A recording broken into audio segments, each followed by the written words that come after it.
Hello everyone, welcome to my channel.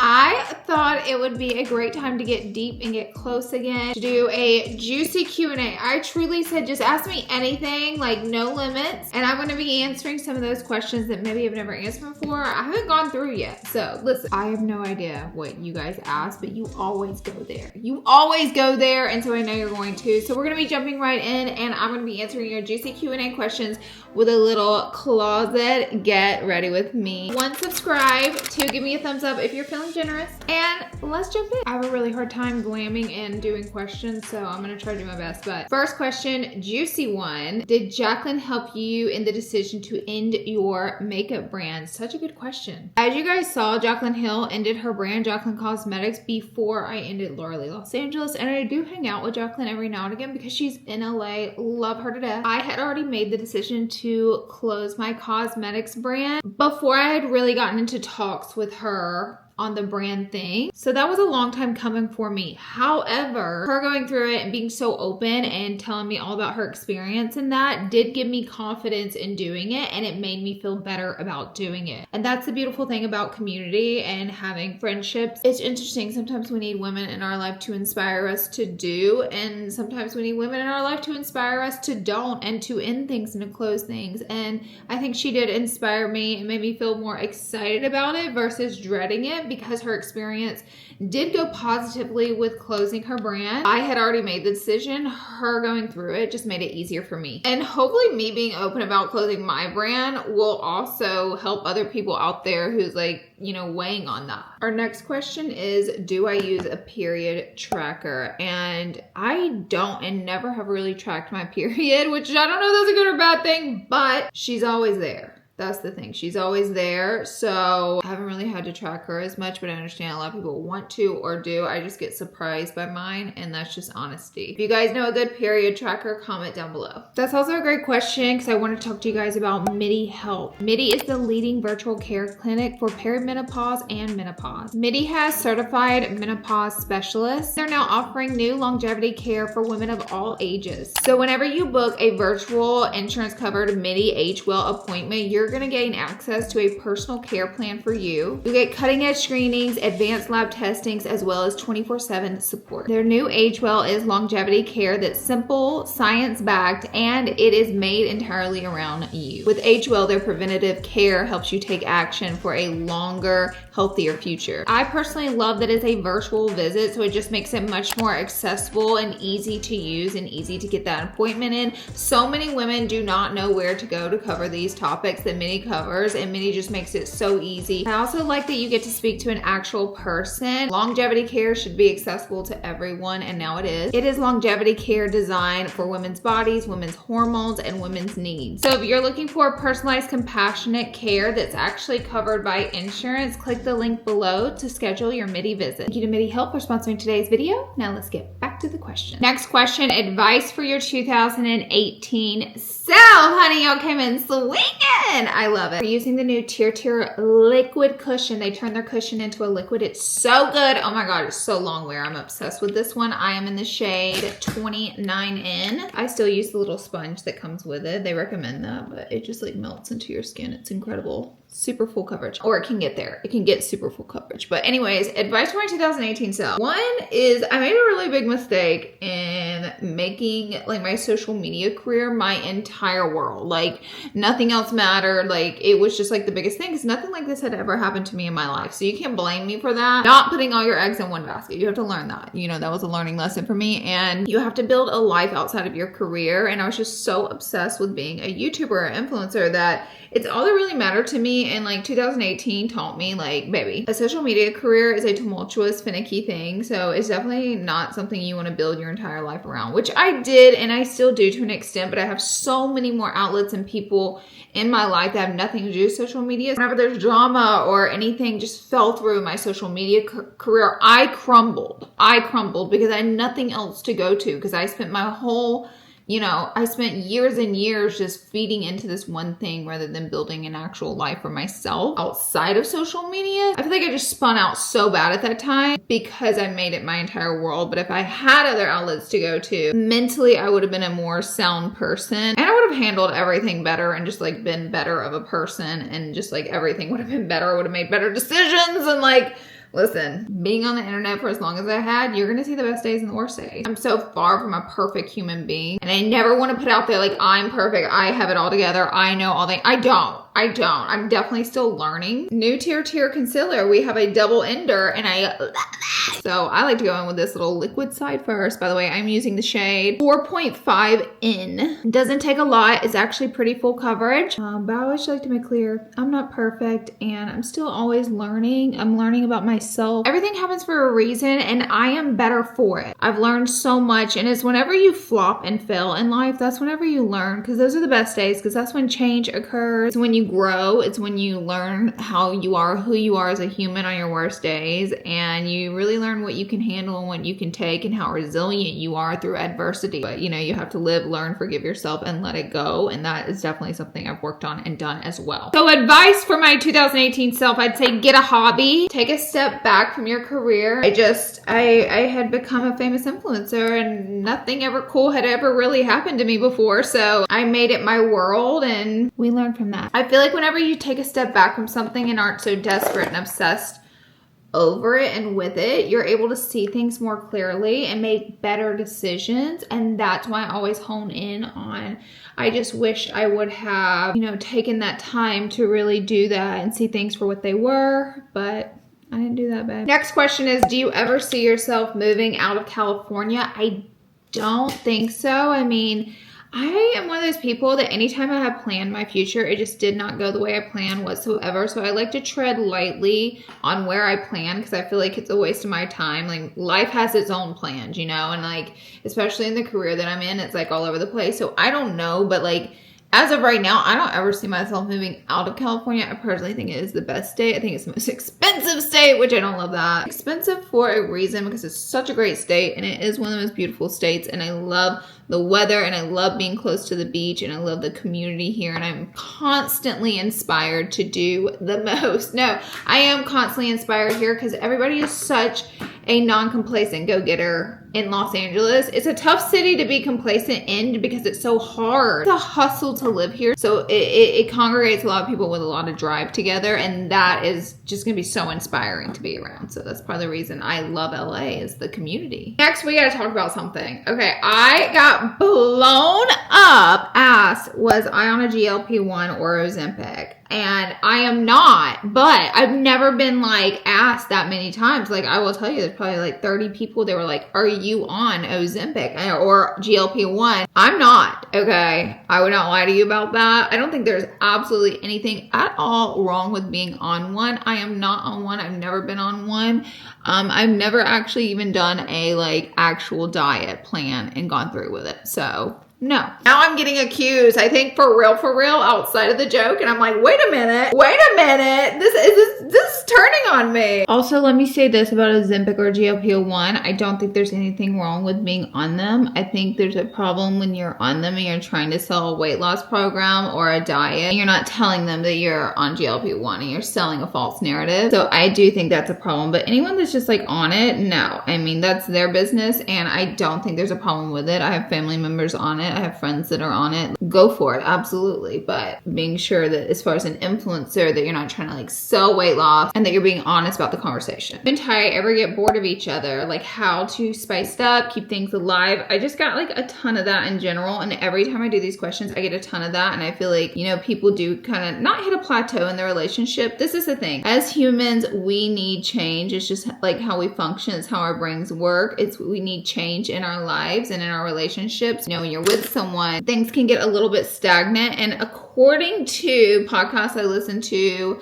books that I read on self-development, they say things that will make you re-attracted, reignite it in your relationship, and really hot for your partner is a couple of different things. So one is seeing your partner do something you haven't seen them do before. So maybe they pick up softball, they're playing a sport, maybe they build something they never built before, maybe, I don't know, what, a new job, a new hobby, driving a new car. I mean, like anything, seeing your partner do something you never see them do before is a turn on to like the human brain. Communication in the bedroom, you know, if you want to try something new, they say communicate not during spicy time though, communicate outside of that time so the words actually seep in and go through and are heard.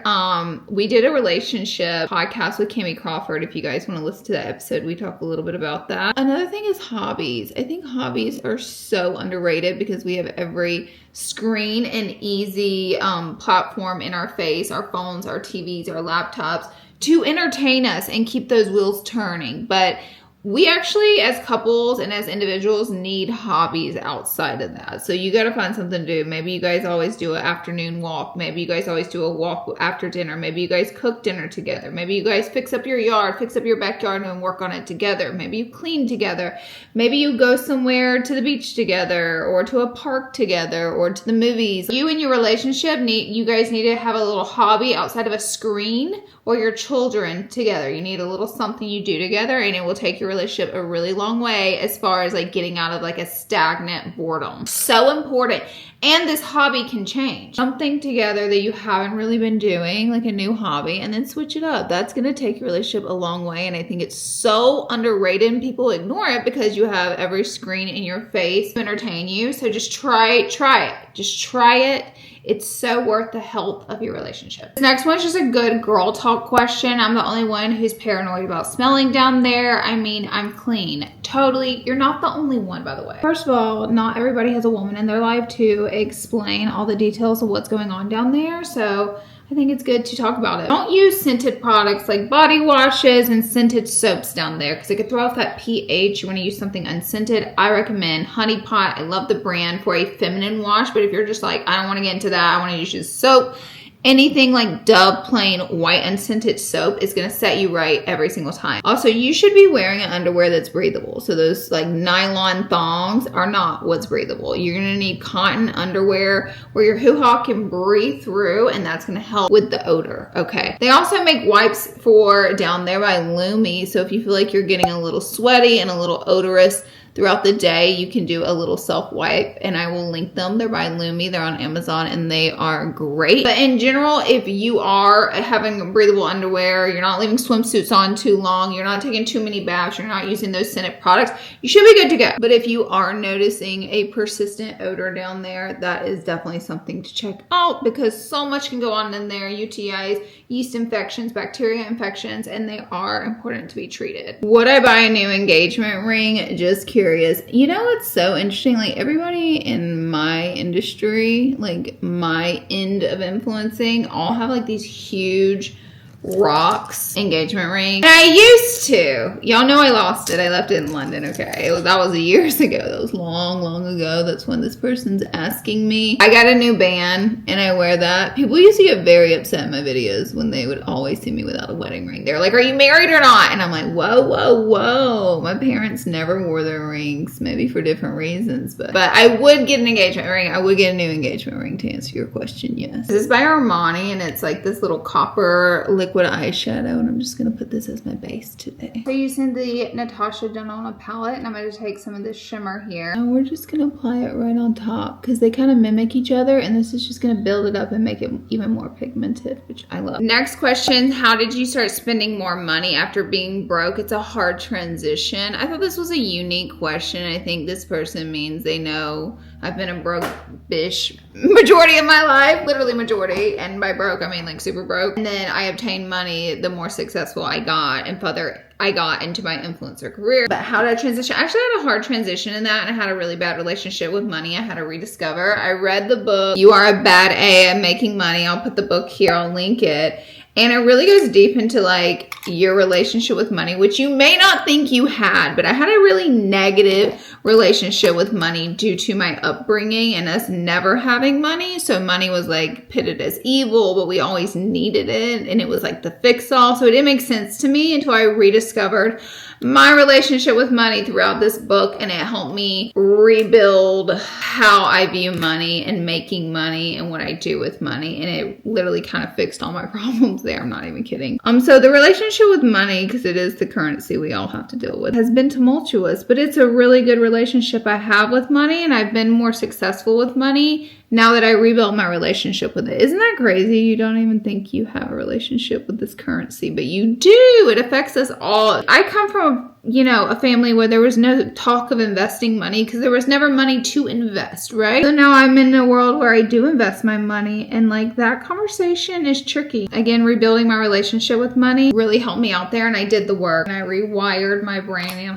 on how I view money. I was able to be more successful with the money I have made. And honestly, there's kind of a bigger part of that which led me to shutting down Larlarlee Los Angeles, because it's like, I mean, we talked about this so much, but I was kind of going in circles with the brand. It was like, what are we doing here?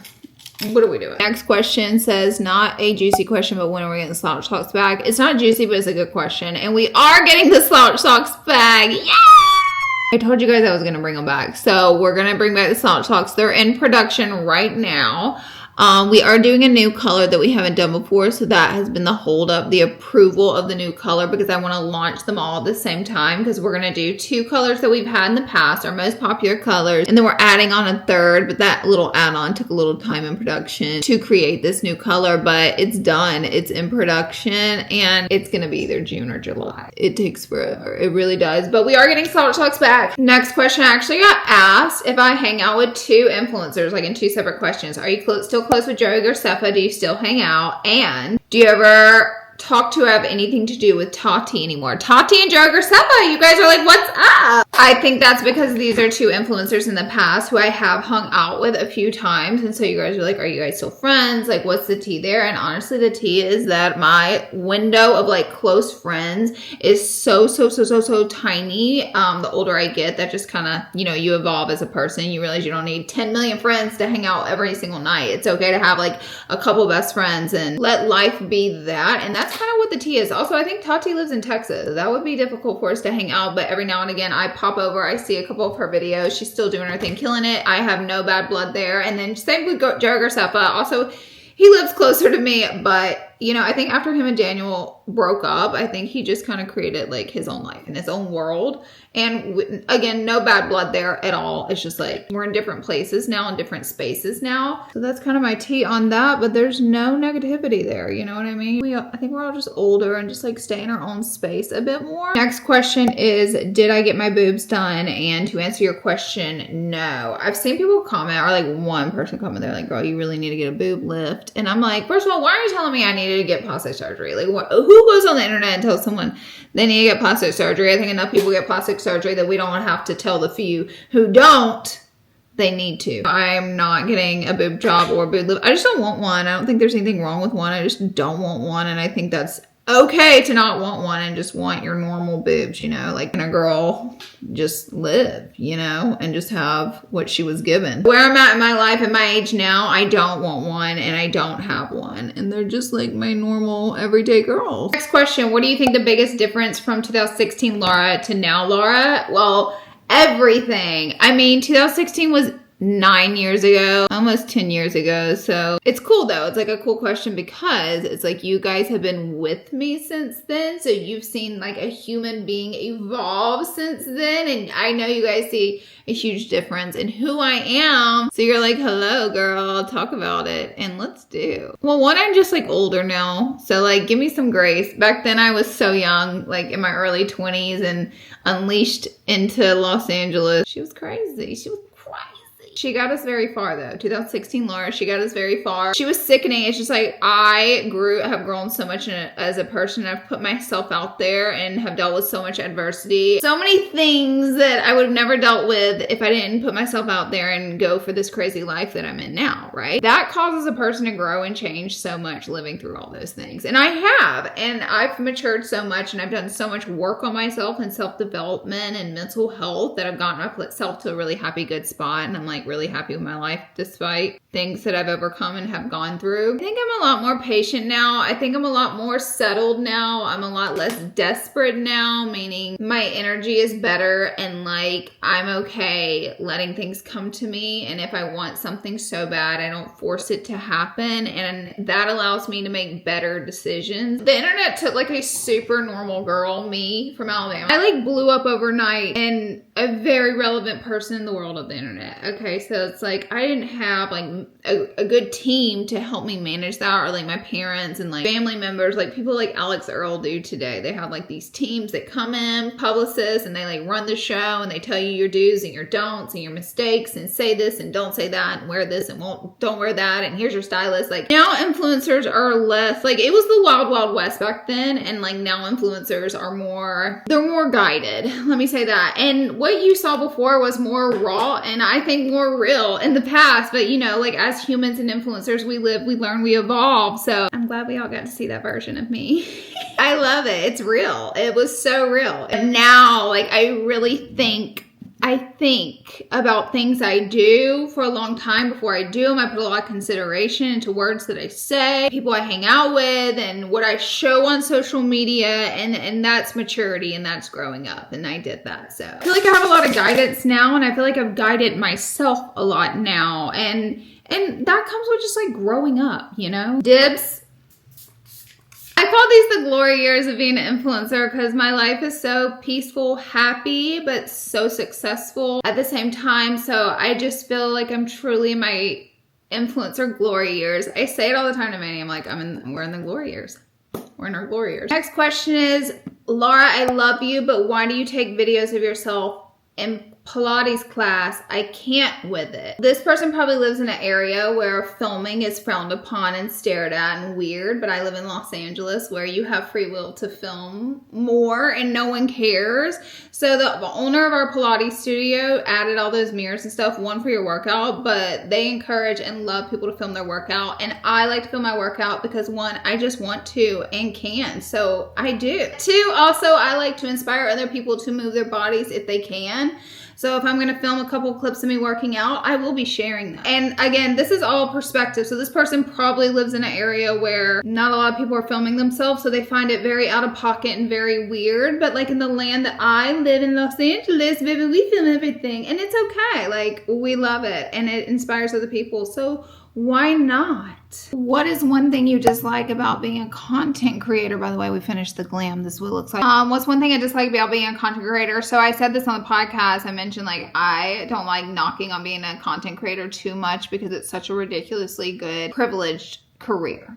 So I don't like to do that because it's like I've used to work some pretty tough jobs and they do not compare. Like we can't even compare. However, if you're asking me a question, I will answer it. So what's one thing I dislike about being a content creator? Watching myself back. So for a long time, anytime I did a YouTube collab, a podcast, an interview, anything video, I wouldn't watch it. I would avoid it because I don't like watching myself or hearing my own voice. It's torturous. Even after 12 years, you would think it'd be better. It's not better. It irks me and it causes me to pick myself apart because I'll be like, ugh, your earring's off, or I really hate the way that outfit look, or that piece of hair hanging in your face, or your nose looks big in this side clip of you, or your lashes. Like I just sit there for hours and instead of listening to myself, I pick myself apart. And I think as humans, we're not supposed to absorb ourselves that much, you know? Especially like when I went on the Squeeze podcast, I did choose to watch the episodes back. And it's like after having those vulnerable moments, I don't know that we're supposed to, like our brains are supposed to see that played back, you know, so much. I think it's a little abnormal and it's tough. It's tough on the mental health and it's tough on like my self-love for myself. So I try to avoid it. And there's actors out there that don't even watch their own movie. They don't watch their own interviews. And I have listened to this and I relate it so much, not because I'm a famous actor, but just because it's like, when you watch yourself back, like I automatically can get in a negative headspace about myself, and I try not to go there because who does that benefit? It definitely doesn't benefit me. And like being a content creator, you have to see yourself and watch yourself back. So every single day, especially with short form content, like seeing yourself, and it's too much and I hate it. I hate that part. What's a harsh reality you had to learn? Ooh, my God, all of them. There's so many in life, but as far as like online is perception is reality. So like, this is like a dumb example, but like if I'm only showing myself drinking Dr. Pepper and my obsession with Dr. Pepper and how much I love Dr. Pepper, people are going to perceive that I only drink Dr. Pepper when in fact I drink like over 8 glasses of water a day and I only have 1 Dr. Pepper a day. Occasionally 2 if we're getting crazy, but really I only have 1 a day, but like the perception on that is like all she does is drink Dr. Pepper. And so perception is reality with everything. Like if I show constant moments of me and my husband bickering, you're going to assume we don't have a very good relationship. But what if at home we have the best relationship? I'm just not showing those. So that was a hard lesson to learn because it's not something I really paid any attention to. And I just filmed what I filmed and I posted what I posted. But now I'm more aware of that because people make a lot of assumptions about your life. And the thing about being a content creator is, yes, there's content creators that only show product and show nothing about my life, but I've put it all out there. Okay. I've shared so much of my life. So you have to be careful what you're sharing, and you want to make sure you're sharing more of the whole story and the whole picture and what you're putting out there. You have to be careful to do that because people can only interpret what they perceive and what you give them. So you want to make sure, you know, you're being honest and you're showing something that's real, but like more dimensional parts of a relationship or your life. So that way people have more to go. I feel like it's better for people to have more to go off of. So, because perception is reality. Areas of my life I should have done a better job of building out the perception of who I truly am. And now that I have done that, my online life is so much better. But in the past, it was easier for me not to be vulnerable and share those things because I didn't like how people would pick it apart, or a drama channel may take a little piece and like spread it. So I was like, let me just keep everything to myself. And I ended up just kind of leaning on showing friendship. And see, that's why to this day people still ask, like, are you still friends with Tati? Are you still friends with Joey? Because I've shared so much in the friendship world. People love it, but they also kind of get hung up in that world. And I don't love that. You know, I don't love that. So, you know, perception is reality. It's a harsh reality for me to learn. And it is something I had to learn with having an online career and sharing a lot. I think this is a good spot to close the video. I hope I answered some of your juicy questions. Like I try to go in there and honestly the questions I normally like avoid and don't answer, I was like, I'm gonna answer. So I hope you got your tea for today. Be sure and subscribe to my channel. Don't forget to check out MIDI. I will have everything linked in the description box down below, and I will see you in my next video.